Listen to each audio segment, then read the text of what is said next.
Ini regai ndikutaurirei zvakaitika. Ndini uyo pakatanga lockdown. Yakatanga zvinhu zvakangooma. Ndaive busy hangu neFacebook ndichinzwa nyaya dzaiitika. Pakataura mumwe murume paFacebook nechishona achitaura zvekuMozambique kunonzi kumambone. Ndakaenda kuinbox kwake ndikatanga kumubvunza akati tanga wandida ndigokubatsira. Ndakabva ndati okay ndakuda kwacho.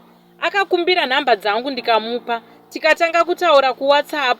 Aigara kuTembisa ini ndichigara kuSoweto. Takaronga kunosangana mutown.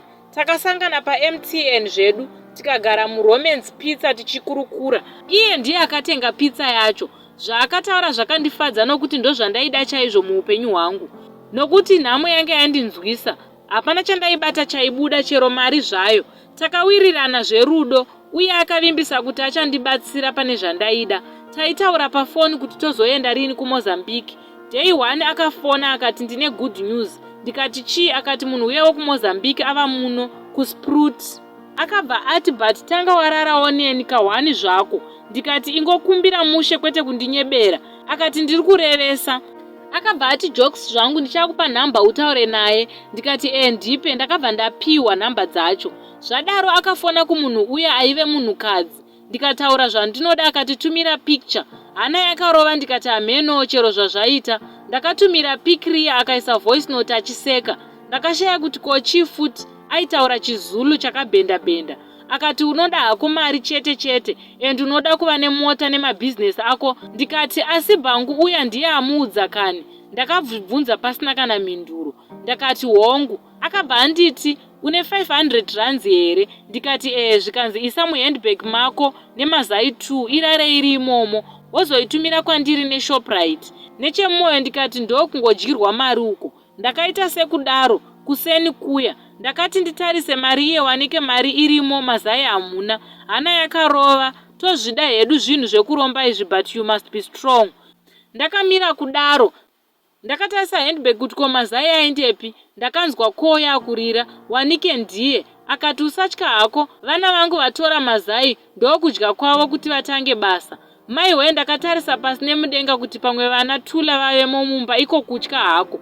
Ndichiti zvino zvichazodii? Pfungwa dzinenge dzichingopishana zvekuti mari ichawanda unozvikanganwa. Ndakazobuda kunoisa mari iya kuShoprite. Ndaisa mari ndakamupa pin neM number. Akatora mari akati okay mirira inini. Manhero akati tumira piki rako rimwe futi. Ndikabva ndatumira. Maive muna June. Following day ndakati morning. Then there was no answer. Ndikati ndadyiwa zvatopera. Ndakazvishingisa but moyo wairwadza kuti dai ndaita something nemari iyoyo. After 3 days ndikati regai ndiite call. Phone mbva yaenda pavoicemail. Ndakaudza bhangu uya kuti ndozvaitika. Akati okay ndokupa mari yako back. Ndinouya Saturday. Moyo wangu wakati ndiye adya mari hake nerimwe line. Akabva auya kumba sezvatanga tava murudo. Akauya akatenga zvigrosari mwana komana wemunhu. Akati send location ndiri busy kudirector station yemataxi. Handina kuziva kuti bhanguza ane mota. Around 1 akasvika akafona hanzi ndiri pagate. Ndakamutambira mune zvakanaka akati don't worry nenyaya yako anouya. So ndakangoti ameno.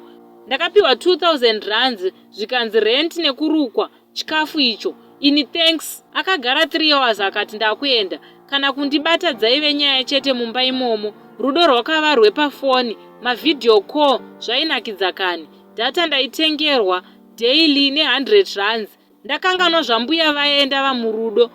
Then muna August ndaibva kumall rimwe day. Ndine 2 grocery twangu. Ndakasvikovhura dhoo mumba ndichipinda. Pakapeti paiva nechimucheka chitsvuku chakasungwa chifundo. Ndakashaya kuti kochabvepi uye chapinda sei muno. Ndakaringa mumba ndikashaya kuti kochi. Hana yangu yakati chibate chijira chiya. Ndakatora ndikachiisa patable. Apa pfungwa handichina kana mufaro. Ndakavhara dhoo ndikakiya ndikagara pabed ndakachitarisa 20 minutes. Ndigere ndakanzwa call ndikaona hezvo inhamba dzambuya vaye. Ndikadavira vakati ndini ndauya nejira iroro wanga usipo. Hana yakabika manhanga hama dzangu. Zvikanzi usatya tora jira iroro uise muhandbag.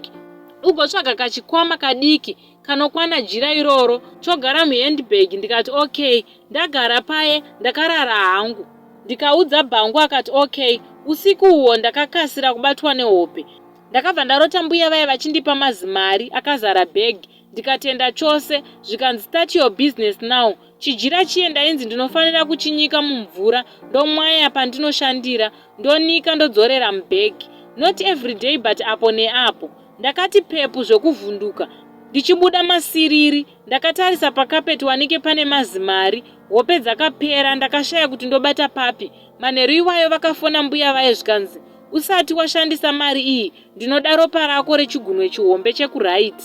Zvikanzi tora reza obanga uzvicheke mbijana, ropa ribude. Ndikaita saizvozvo, vakati donhedzera pasi madonhwe 10. Ndikaita zvikanzi chirara, ndakadzima light ndikarara. Kuseni ndakamuka ropa riya pasina, ndakaorera mari ndikaisa mubhegi, ndikavhura dhoo ndikagara zvangu.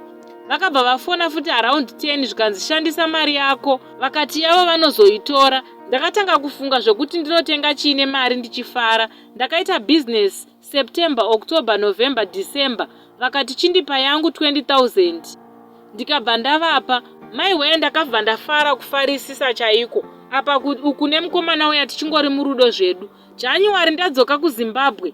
Pangu hachataura neni. Ndikati fokoro ndezvako. End of February ndanga ndava madam boss. Ini ndakungosuplya kubasa. Handichaendi kwane vanhu vashandi vangu vanga vakundishandira. Ini ndakugara mumba nemakos chete. Kufarisa kukati kwauya.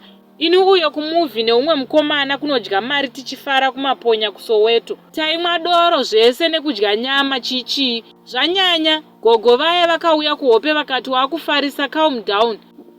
Muna February ndakapeta muswe, no more doro, no more friends. Ndanga ndakuavoida vanhu vese vaya vandaimbofara navo. Ndakatanga kutamba ndoga. Ndakavafonera ndikati ndoda shamwari zvikanzi tsvaga nhingi nanhingi kuFacebook.